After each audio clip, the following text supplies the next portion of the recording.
सत्संगत जी प्रेम से कहना। सत्संगत अभी आप अमोलक वचन श्रवण कर रहे थे, जो गीत कविता व्याख्यान के रूप में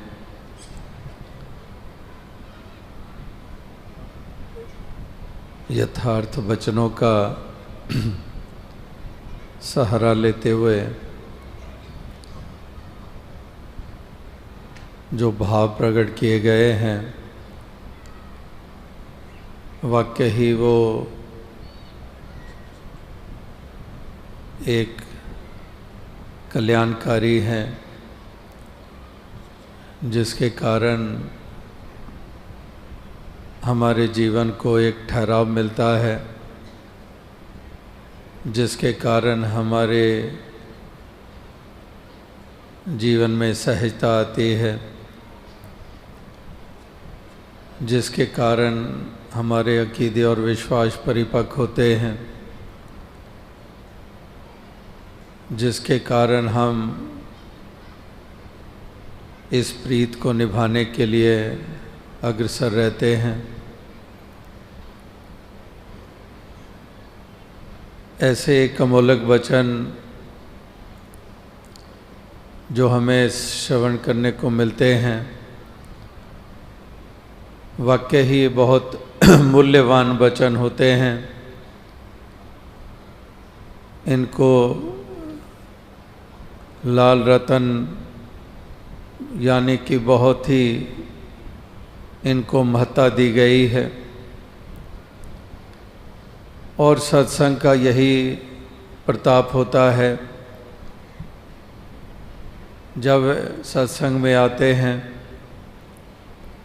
तो हमें ऐसे ही सार गर्दिक शब्द सुनने को मिलते हैं, जो वाकई हमारे जीवन को रिफ्लेक्ट करते हैं।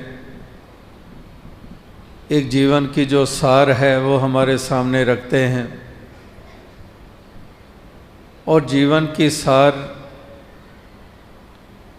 जो महापुरुषों संतों ने युगों युगों से बताया है कि वाकई ही सार कह लें, निचोड़ कह लें कि निचोड़ यही निकाला है कि इस दुनिया में, इस संसार तक ही सीमित रह के ये जीवन का सफ़र तय होता है, लेकिन निचोड़ यही निकाला कि वाकई ही जो ये निराकार पारब्रह्म परमात्मा है, इससे नाता जोड़कर ही हमें ठहराव मिल सकता है। इसी के साथ नाता जोड़ के ही आनंदित हम रह सकते हैं। इसी को ही हमने जीवन में विशेषता और प्राथमिकता देनी है, और इसी के द्वारा ही कल्याण होता है।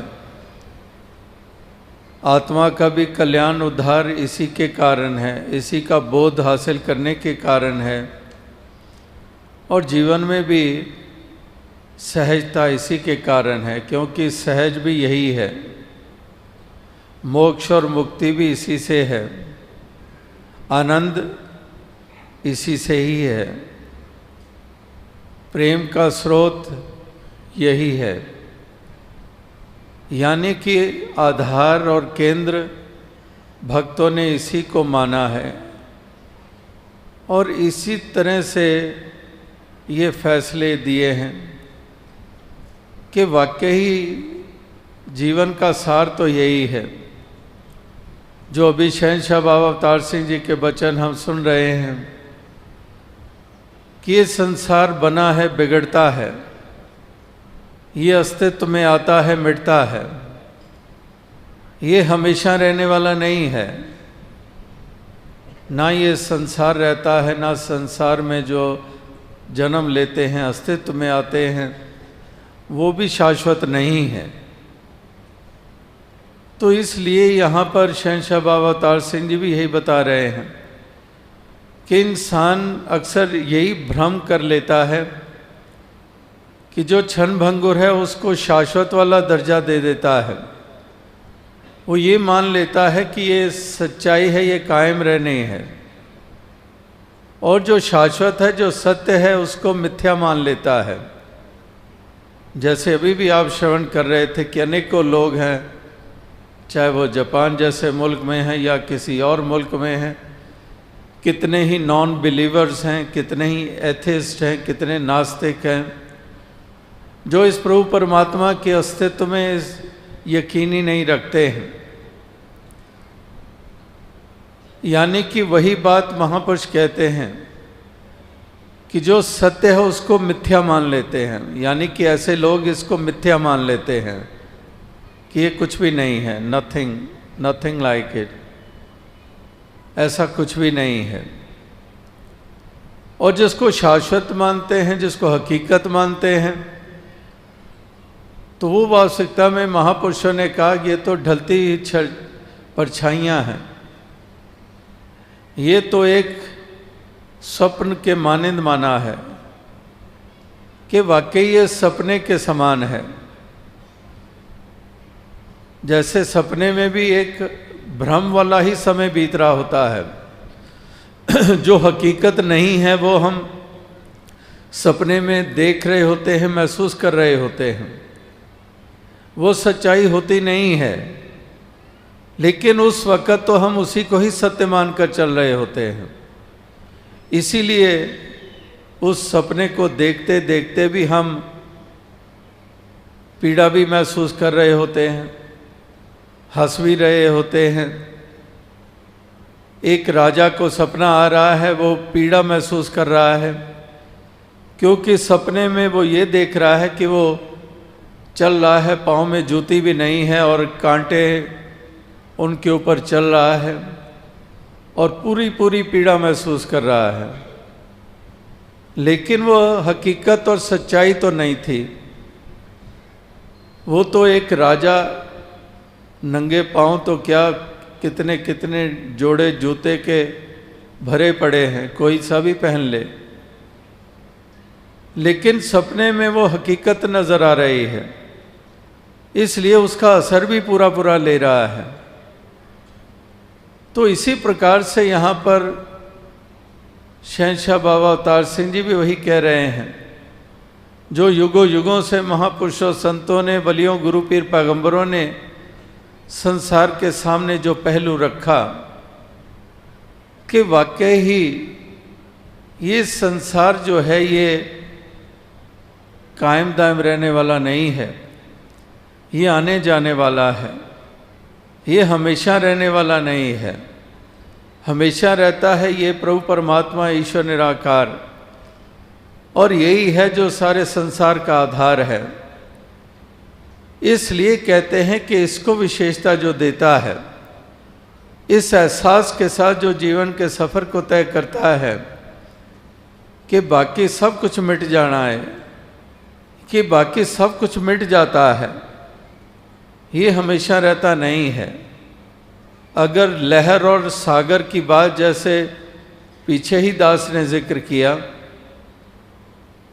अगर हम दोनों की तुलना करें तो लहर और सागर, लहर हालांकि उठी सागर से ही है, लेकिन लहर कितनी देर के लिए? लहर उठी है, अभी ठीक से देख ही नहीं पाते।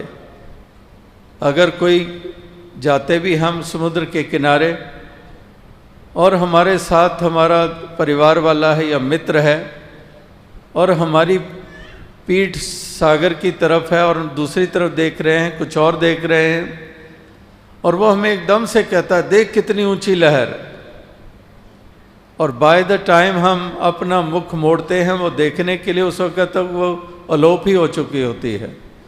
बस इतनी सी ही उम्र उस लहर की, अभी उठी है और मिट भी गई है।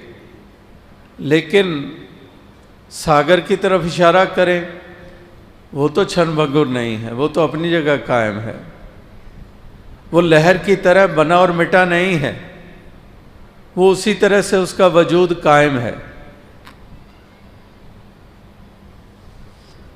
तो यहाँ पर भी बाबा अवतार सिंह जी यही कह रहे हैं कि माया जेड़ी रंग बिरंगी तेरा जी पर चाहुंदी है, पक्की गल समझ लै मेरी ए आउंदी ते जांदी है।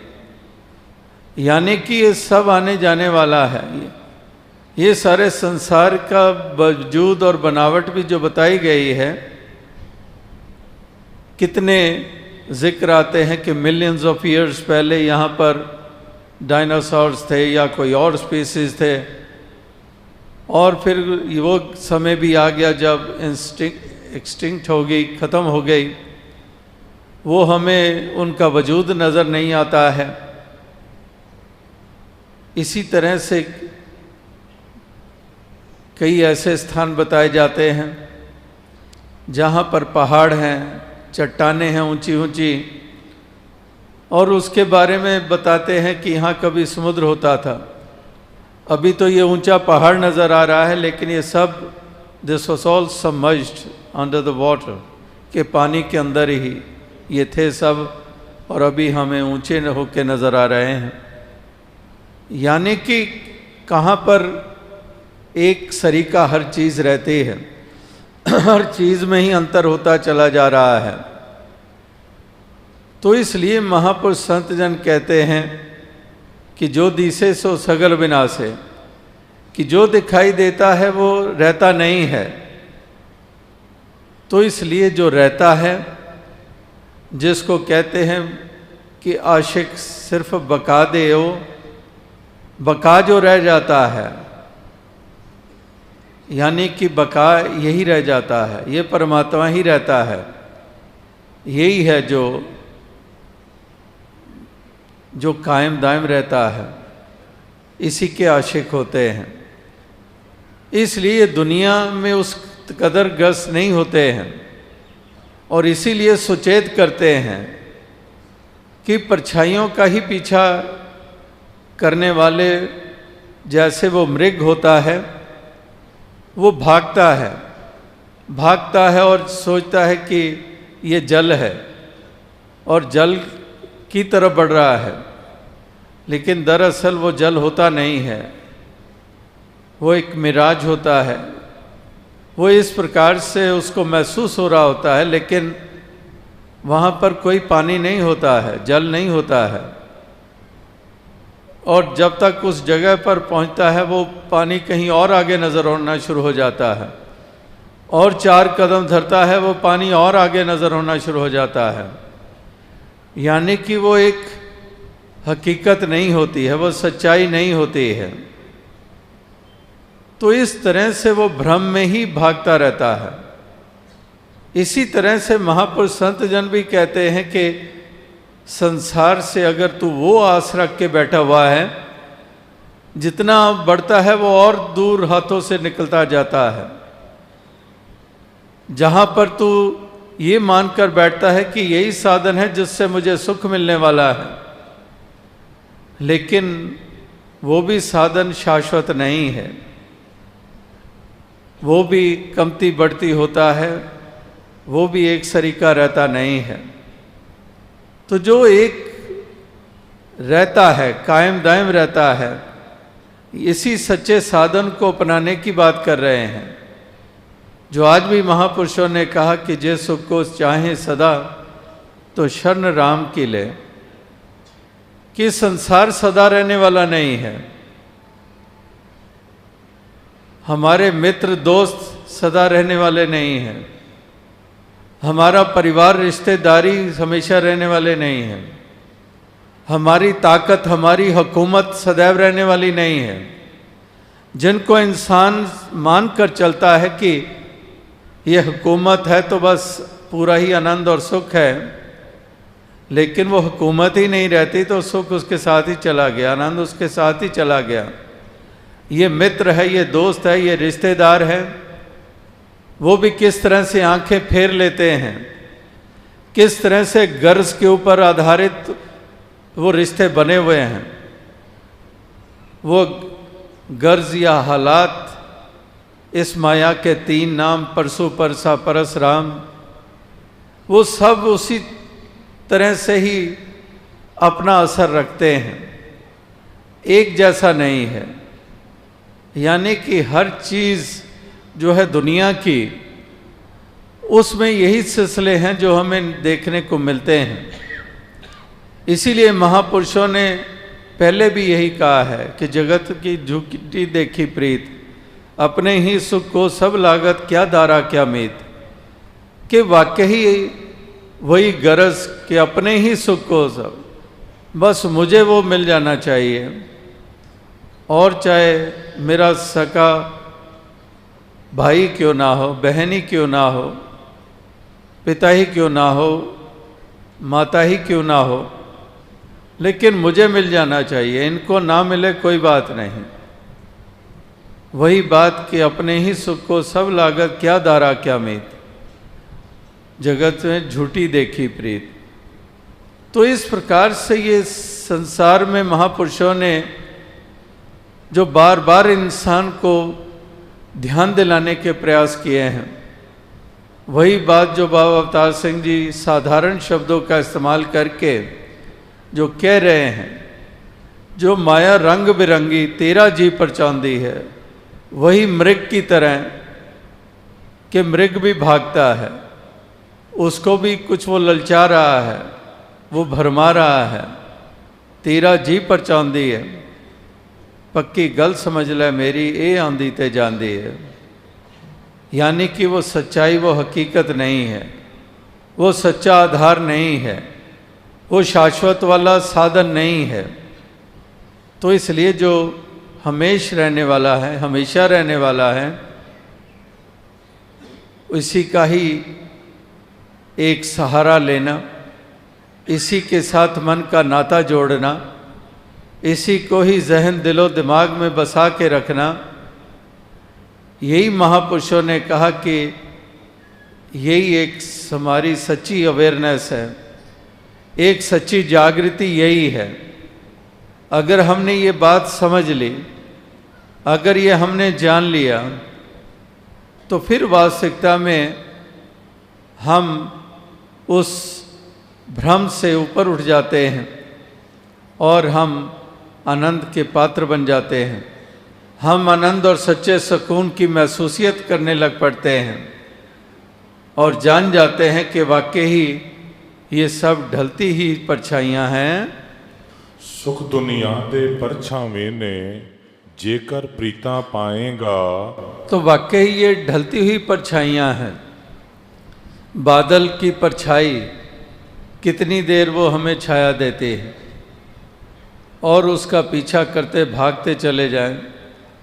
हवा आती है, बादल आगे भागते हैं, हम और भागते हैं, वो और अदर भागता है और पीछे भागते हैं, और फिर वो भी बादल भी बिखर जाते हैं, छोटी छोटी टुकड़ियों में बढ़ जाते हैं। वो बादल जो इतना बड़ा आकार वाला बादल नज़र आ रहा था और इतने बड़े आकार में वो छाया दे रहा था, अब वो भी अपने आप में टुकड़ों में वो बट गया। वो बादल अब वो छोटे छोटे टुकड़ों में, अब छोटे छोटे टुकड़ों में बट गया। अब एक और असमंजस की स्थिति आ गई है कि अब इन टुकड़ों में भी किस टुकड़े के पीछे भागे।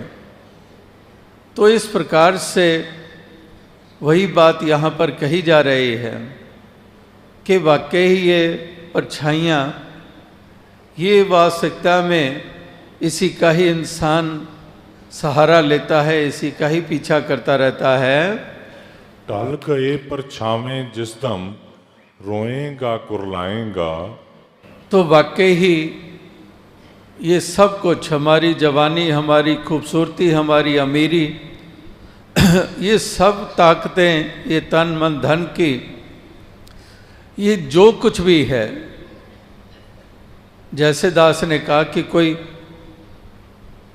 उसी का गर्व करता है, उसी को ही सब कुछ मान लेता है, अपनी असली पहचान भी उसी के आधार पे ऊपर बनाता है। मैं हुकूमत वाला हूँ, मैं हाकम हूँ, तो कहते हैं कि उसी को इतनी विशेषता दी तूने, लेकिन वो भी हुकूमत भी कहाँ हमेशा रही। तो कहते हैं आज तख्त है, कल को तख्ता हिस्से में आ जाता है।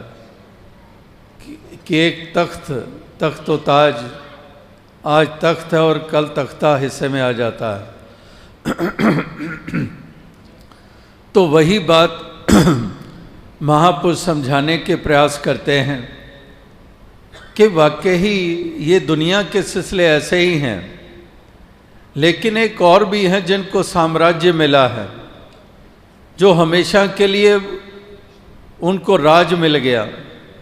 आज भी हम ईस्टर का त्यौहार मना रहे हैं दुनिया भर में, जहाँ हज़रत ईसा मसीह जी को जो सूली पे लटकाया गया, जो गुड फ्राइडे हमने 2 दिन पहले मनाया, वही गुड फ्राइडे जब उनको कीले गाड़े गए और ईस्टर कहते हैं कि रेसरेक्शन हुई, कि वो हज़रत ईसा मसीह जी का इस प्रकार से फिर से सामने आना और उसको ईस्टर का त्यौहार के रूप में दुनिया भर में मनाया जाता है।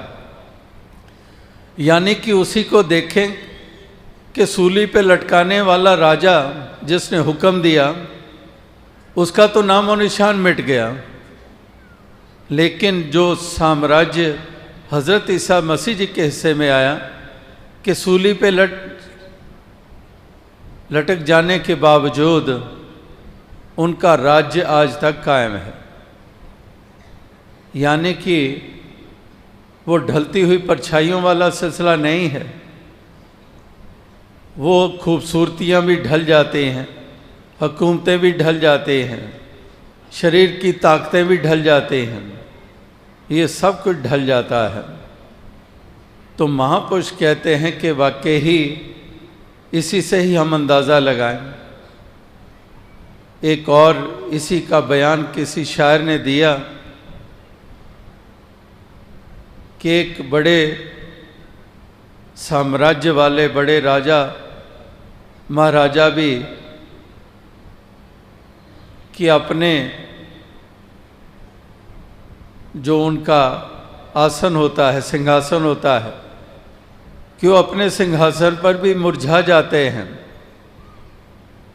और किस प्रकार से जो ऐसे हैं जो सलीबों और सूली पे भी एक खिल उठते हैं। यानी कि महापुरुष संत जन किस प्रकार से अनेकों ढंगों से यही एक बात समझाने के प्रयास करते हैं, जो यहाँ पर शहंशाह बाबा अवतार सिंह जी भी ये सब के जहन दिलो दिमाग में बसाने का ही जो प्रयास कर रहे हैं। जो कुछ अखी नजरी आउंदा आवन जावन वाला है, वही बात जो पहले कही कि जो दिसे सो सगल विनाशे, कि वाकई जो दिखाई दे रहा है, जिन आँखों से देख रहे हैं ये आँखें ही नहीं रहती हैं, तो जो दृश्य हैं वो कहाँ हमेशा रहेंगे। यानी कि ना दृश्य रहते हैं, ना जिन आँखों के द्वारा दृश्य देखते हैं वो आँखें भी नहीं रहते हैं, वो आँखें भी नहीं रहते हैं जिन आँखों के ऊपर भी मान अभिमान करता है, कहते हैं ये आँखें भी नहीं रहते हैं। तो इस तरह से कभी जो फरीद जी जैसे महापुरुषों ने, सूफी संतों ने भी जो कहा है कि वाकई ही ये आँखें भी जिन लोयण जग मोया से लोयण में डिठ कज्जल रेख ना सहंदिया से पंखी सुए बहेट, कि जिन ऐसी कोमल आँखें जिन जो काजल की रेखा भी नहीं सहन कर सकती, इतनी कोमल सी आँखें, तो वही कहते हैं कि जिन लोयण जग मोहया, इन आँखों ने कितनों को मतवाला किया, कितनों को मोह लिया। ऐसी आँखें जिन लोयण जग मोहया, मोह लिया जग को, से लोयण में डिठ, कि उन आँखों को मैंने देखा है जो कज्जल रेख ना सहन दिया, जो काजल की रेखा तक नहीं सहन कर सकते, से पंखी सुए बहेट, कि वहाँ तो कह रहे हैं कि अब वो शरीर मौन पड़ा हुआ है, एक लाश सी पड़ी हुई है, और वही आँखों के ऊपर परिंदा, और वहाँ पर ही परिंदा अपने बच्चे अंडे दे रहा है। तो कहने का भाव क्या है यानी कि बाकी सब कुछ जर्जर सा हो जाता है। जो आज हमें बहुत विशेष करके महसूस हो रहा होता है, उसको कितनी हम विशेषता प्राथमिकताएं देते हैं, और इतनी प्राथमिकताएं देते हैं कि इस मालिक खालिक को ही विसार देते हैं, इसी को भुला देते हैं। जैसे थोड़ी देर पहले भी महापुरुष जिक्र कर रहे थे कि दातार और एक दाते, एक जो दातार है और एक जो दातें देता है। जैसे वो शायर ने भी कहा है कि ख्याल रिज़्क़ है, राज़क़ का कुछ ख्याल नहीं, कि रिज़्क़ का ख्याल है, राज़क़ का ख्याल नहीं है। इसी तरह से महापुरुष अक्सर यही ध्यान दिलाते हैं कि जो दाता है इसकी तरफ ध्यान नहीं जाता है, दातों में ही इतने उलझ जाते हैं। जो आज भी महापुरुषों ने जिक्र किया, और बहुत बरस पहले बाबा गुरबचन सिंह जी की हाज़िरी में ही महापुरुष संगत में ही सुना रहे थे। कह रहे थे कि बड़ा टीवी टेलीविज़न चले यहाँ पर, हालांकि इतने प्रोग्राम नहीं भी आते थे, और टेलीविज़न जो बाज़ार में आए लोगों ने लेने शुरू किए, तो वो महापुरुष कहने लगा कि मेरे बच्चे मेरी जान खा गए कि टीवी लेके आओ, टीवी लेके आओ। वो नहीं लाए, बाकियों के घरों में आ गया है, हमारे घर नहीं आया है। तो कहते वो टीवी आ गया। अब टीवी आ गया, जिस साध संगत से अरदास की, प्रार्थना की और कृपा हुई, टीवी आ गया। अब टीवी ने इतना उलझा दिया कि हम उस संगत तक ही नहीं पहुंच पा रहे हैं, हम वहीं पर ही चिपके रहते हैं। यानी कि जहां कह भी रहा है कि साध संगत की कृपा हुई है, और जहां से कृपा हुई है वहां तक भी पहुंचना दुश्वार हो गया है, क्योंकि जो मिला है वही इतना प्रभावशाली हो गया कि उसी में ही गलतान हो गए। तो इस तरह से साधारण साधारण मिसालें देकर महापुरुष संत जन यही कुछ समझाने के प्रयास करते हैं। अकलों अन्ना मूर्ख बंदा जो इस दामत वाला है। तो वाकई ही उसी को ही अंधापन कहा गया है। जो दास ने पहले बात कही कि जो झूठ को सच करके मान रहा है और सत्य को मिथ्या मानकर चल रहा है, वही एक प्रकार का अंधापन ही है, कि वो अंधापन ही है, क्योंकि हकीकत और सच्चाई नहीं देख रहा है। वो एक अज्ञानता और भ्रम के ऊपर आधारित ही उसकी दृष्टि बनी हुई है। तो इसलिए उसको मूर्ख भी कह देते हैं, उसको अंधा भी कह देते हैं। तो इस तरह से ये संसार की हालत का बयान किया जा रहा है कि ऐसी मूर्खता, ऐसा अंधापन ये लगातार संसार में देखने को मिलता है। हालांकि ये आंखें हैं, दृष्टि, ये वाली आंखें जो चेहरे पे लगी हुई हैं, ये आंखें हैं, लेकिन आंखें होने के बावजूद अंधापन है, क्योंकि जो असल में आंखें हैं वो नहीं है। और उधर सूरदास के पास ये आंखें नहीं हैं। ये हरा पीला लाल सुंदरता, ये पहाड़, कुदरत, कायनात, ये नज़ारे सुंदर नहीं देख पा रहे हैं, वो आंखें नहीं हैं सूरदास के पास। लेकिन जो आंखें हैं वो सच्चाई देख रही हैं, वो हकीकत देख रही हैं। तो आओ साथ संगत, अंधापन क्या है, असली नज़र क्या है, मृतक कौन है और जीवित कौन है, ये सब महापुरुषों ने परिभाषाएं बताई हैं। और यहाँ पर भी उसी परिभाषा के अनुसार ही बताया जा रहा है कि वाकई ही अंधापन यही है जो इंसान की अवस्था है, इंसान किस दृष्टि से देखता है, इंसान की प्राथमिकताएं क्या है, इंसान किस चीज़ को विशेषता देता है। तो वहीं पर ही ये साबित होता है कि आँखों वाला है ये, या फिर अभी भी अंधकार ही छाया हुआ है। तो इस तरह से ये महापुरुष संत जन यही इंसानों को युगों युगों से संदेश और पैगाम ये देते आ रहे हैं कि वाकई ही जो सहजता हमारे जीवन में आनी है वो इसी शाश्वत के कारण आनी है, इसी का आधार लेने से ही होना है ये संभव। तभी ये सब्र और संतोष भी हमारे जीवन में आना है, क्योंकि इसी को ही हम विशेषता देते हैं। चलदे नाल प्रीतां ला के आखिर रोना पैंदा ए। तो अब साथ संगत, ये एक चलायमान है संसार, तो वही बात को अलग अलग ढंगों से यहाँ पर अलग अलग मिसालें देकर अलग अलग शब्दों का चयन करके जो निचोड़ है वो यही है, जो किसी शब्द को किसी रूप में बयान किया जाए,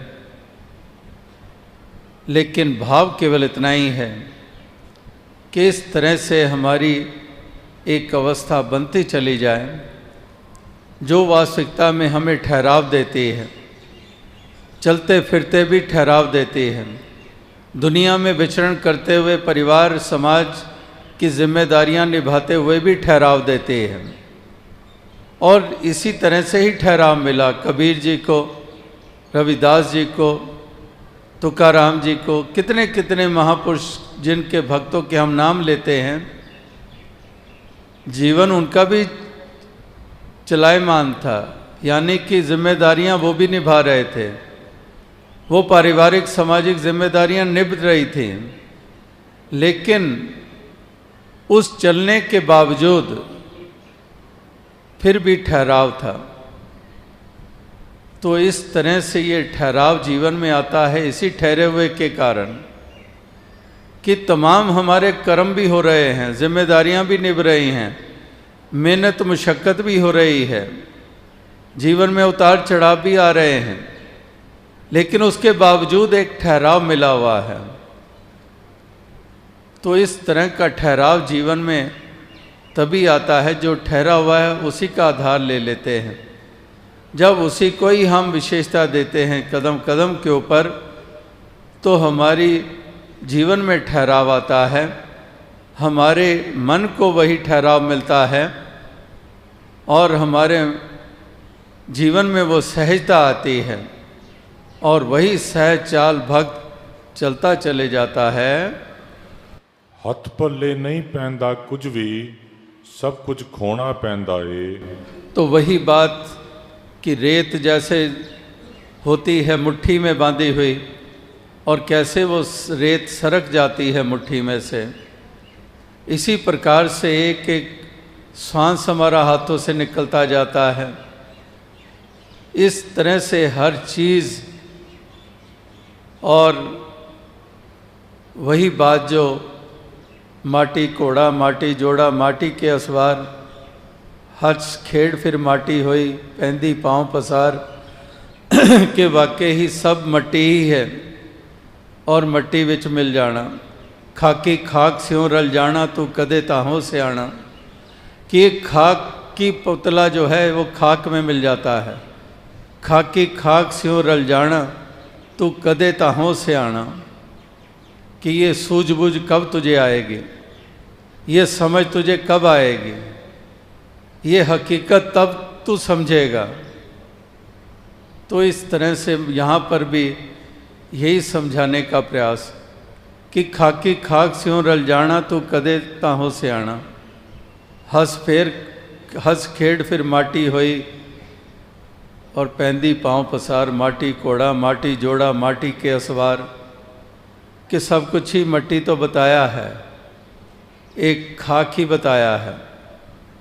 तो इसलिए ये हकीकत अगर ध्यान में रहती है, ये सच्चाई का एहसास अगर रहता है, तो ना अहम के शिकार होते हैं और ना इसमें गलतान होते हैं, ना इन सभी चीज़ों में खचित होते हैं।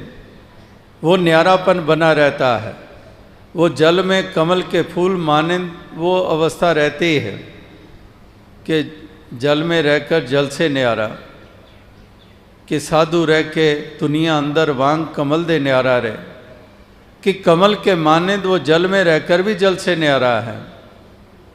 तो यही न्यारापन ये महापुरुष संत जन ही संसार में दर्शाते हैं कि किस प्रकार से वो इससे न्यारे रहते हैं।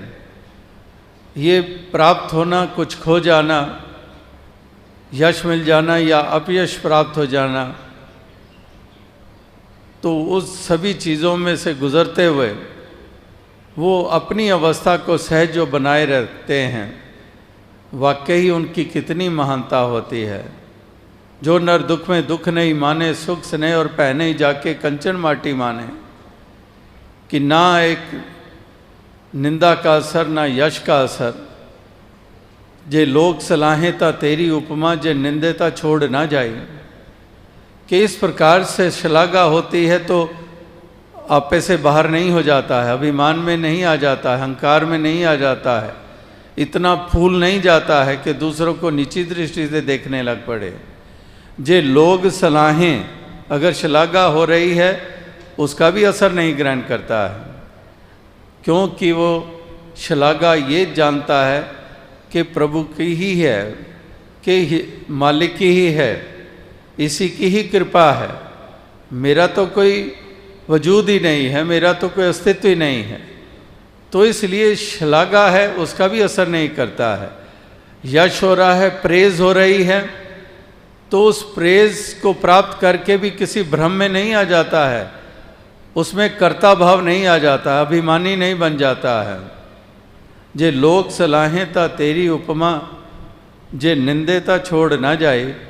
अगर कोई निंदा करता है तो इतना मायूस भी नहीं हो जाता है और कहीं घर बैठ जाए कि मेरी तो निंदा हो रही है, वो बैठ नहीं जाता है, वो उसके अपने कदम वो चलते ही रहते हैं, क्योंकि दुख और सुख से भी ऊपर है, यश और अपयश से भी ऊपर है। इसलिए वो सहजता ऐसी उसको प्राप्त हो गई है कि वो जीवन जो है उसका वो इसी प्रकार से वो चलता चला जाता है। नाल संत दे प्रीत करे जो, सुख ओ सारे पालैंदा। तो वाकई ही जो संतों का संग करता है और सुख इसलिए वो प्राप्त कर लेता है क्योंकि जो संतों ने ज्ञान दिया, जो संतों ने बोध कराया, जो संत कदम कदम पर हमें एक ऐसी प्रेरणा देते हैं, मजबूती देते हैं, एक विश्वास और अकीदे को परिपक्वता देते हैं, तो इसलिए वो संत ऐसे साधन बने जिसके कारण हमें वो सच्चा आनंद मिल गया, सच्चा सुख मिल गया। वो संतों के संग के कारण ही हुआ, क्योंकि संतों ने हमें वो बोध कराया, वो ज्ञान दिया, वो उजाला दिया, वो हमारी सोच ऐसी बनाई। इसलिए इस जीवन की चाल को कैसे चलना है, कैसे हमने इन सब में से गुजरना है, वो सब ढंग, वो सलीका हमें बताया।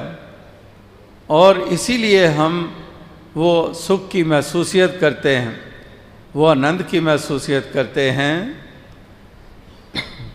संत अवतार करे जे कृपा, अपने नाल मिला लैंदा है। तो इस प्रकार से अपने साथ मिला देता है, यानी कि इस मालिक से जोड़ लेता है। और क्योंकि जो मिला रहा है वो ब्रह्म ज्ञानी है, और ब्रह्म ज्ञानी जो है और उसमें और इस मालिक के में कोई भेद नहीं है। ब्रह्म ज्ञानी का सकल आकार, ब्रह्म ज्ञानी आप निरंकार। तो इस प्रकार से वो अपने साथ ही मिला लेता है, यानी कि निराकार के साथ मिला देता है।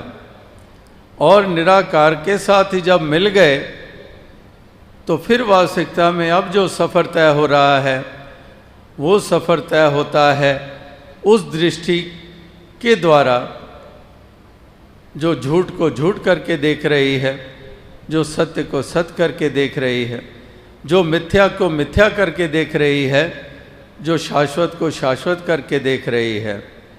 तो इस तरह से वो दृष्टि मिल गई है और फिर हकीकत में ही हमारा वास हो गया है, अब सच्चाई में ही वास हो गया है, अब जीवन मुक्ति के ही हम भागीदार बन गए हैं।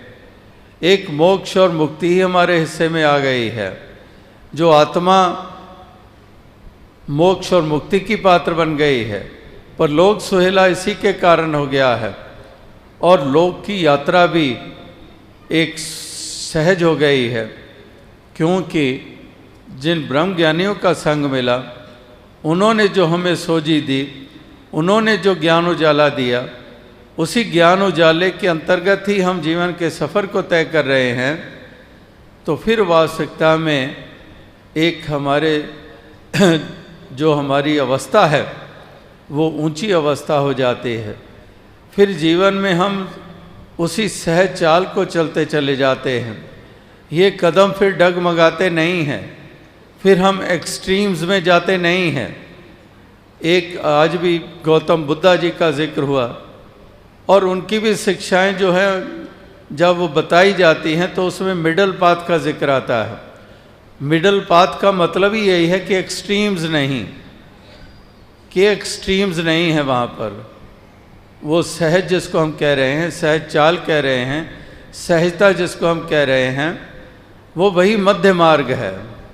वही जो नर दुख में दुख नहीं माने, सुख स्नेह और पहने जाके कंचन माटी माने, यानी कि वो सहज चाल है, मिडल पाथ। एक्सट्रीम्स नहीं है कि यश हुआ तो वापस से बाहर हो गया और अगर विपरीत कुछ हिस्से में आ गया तो बिल्कुल ही नीचे चला गया, बिल्कुल ही बैठ गया, कदम ही रुक गए।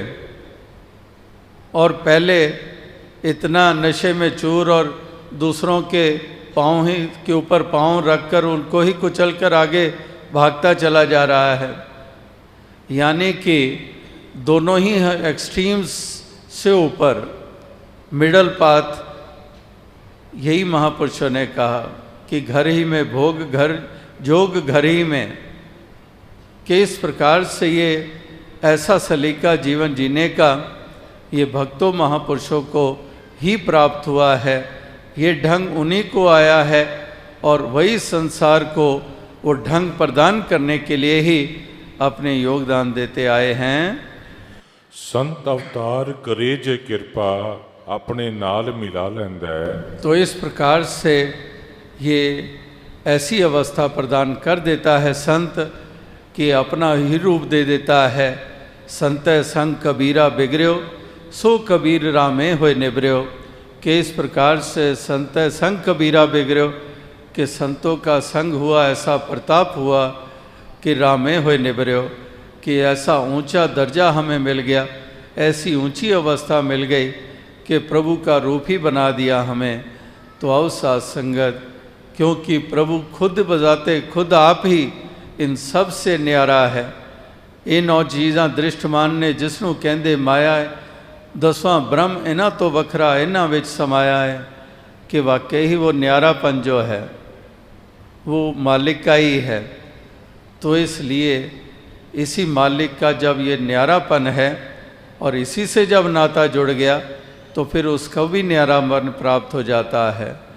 तो आओ साथ संगत, यही अरदास, यही प्रार्थना की दातार कृपा करे, सबको ऐसी तौफीक दे, शक्ति दे, सामर्थ्य दें, ताकि सभी इस सच्चाई का एहसास करते हुए इस जीवन के सफ़र को तय करते चले जाएं, जीवन का आनंद लेते चले जाएं और ऐसी सहज चाल ये जीवन की ये बनती चली जाए।